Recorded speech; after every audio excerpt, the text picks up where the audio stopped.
মাছ ধরার মুগরির ভেতরে আটকে পড়া জোড়া কেউটে সাপ উদ্ধার করল বন দপ্তরের কর্মীরা।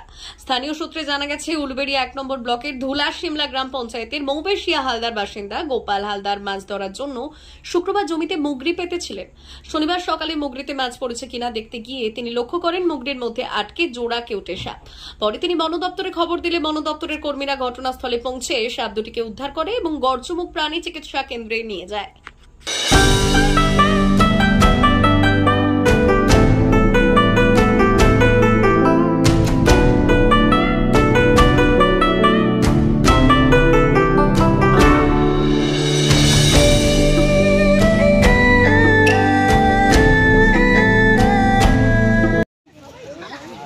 আচ্ছা, এটা উলবেড়িয়া ১ নম্বর ব্লকের মৌবেশিয়া হালদার পাড়া।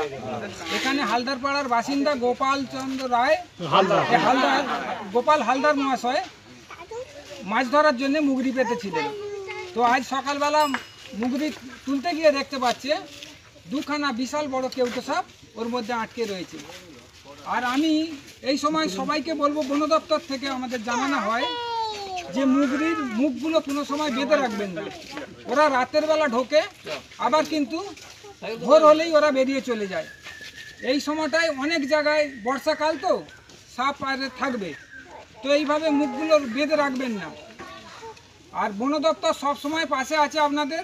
বন দপ্তর বা আমাদের মতো পরিবেশ কর্মীরা, আপনারা সব সময় যখনই প্রয়োজন ডাকবেন আমরা উপস্থিত হব এবং বন্যপ্রাণ উদ্ধারে আমরা ব্যবস্থা নেব। আর সাপ কামড়ালে আপনারা ওঝা গুনিন একদম ওদিকে যাবেন না, সরাসরি সরকারি হাসপাতালে যাবেন। সরকারি হাসপাতালে এর সুচিকিৎসা রয়েছে, যত তাড়াতাড়ি পারেন আপনারা সরকারি হাসপাতালে যাবেন।